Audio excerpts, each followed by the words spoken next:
The government is pushing ahead with national health insurance, encouraging people to get registered.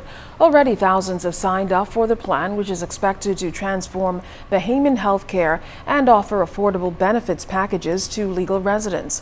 Well, the plan has faced criticism from some in the health sector and insurance industry professionals, but the government isn't deterred. Today, Bahamas Insurance Association Chairperson Emmanuel Komalafe talked about national health insurance while addressing Rotarians. He says his group is hoping for more discussions with the government on the plan. We've seen minimal movement in terms of the discussions.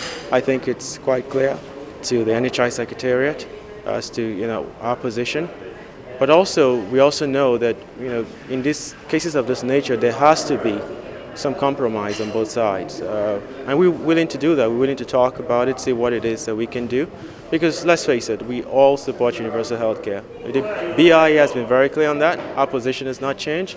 It's a progressive social initiative being put on by the government, and the government ought to be commended for it. The challenge, I think, is it becomes difficult to actually continue with the constructive discussion and continue with getting everyone around the table because of the timeline as well. But the body of a former member of the upper chamber lying in state today in the Senate building. Former Senator Edwin Waikee Brown was a longtime member of the Free National Movement, serving in many capacities. Scores of dignitaries led by Governor General Her Excellency Dame Margaret Pinling, Prime Minister the Right Honorable Perry Christie, Cabinet Ministers, Opposition Leader Dr. Hubert Minnis, and former Prime Minister Hubert Ingram were among those viewing his body. Brown died last month after a short illness at the age of 71. His state-recognized funeral will be held tomorrow at 11 a.m. at Bethel Baptist Church, Meeting Street. In news from Parliament tonight, debate continued last evening on the food safety and security bills in the House of Assembly. During his contribution, Opposition Leader Dr. Hubert Minnis said his team supports the legislation, but he questioned the status of the proposed Memorandum of Understanding between the Bahamas Agriculture and Marine Science Institute BAMSI in North Andros and the College of the Bahamas. In response, the Agriculture and Marine Resources Minister, the Honorable V. Alfred Gray, said it's expected to be signed next week.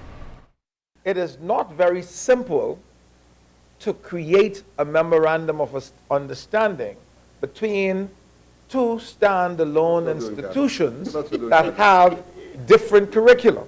So working it out was a back and forth between the powers at the College of the Bahamas and the powers at BAMSI, because they all want to be identified with what they do.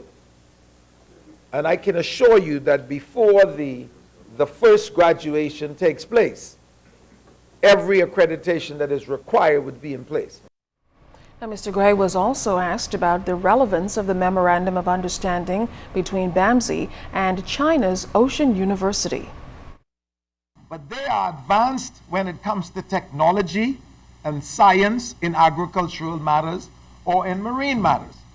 To that extent, we can learn a lot from their advancement in marine technology, in agricultural technology, and it's in that vein that memorandum was signed.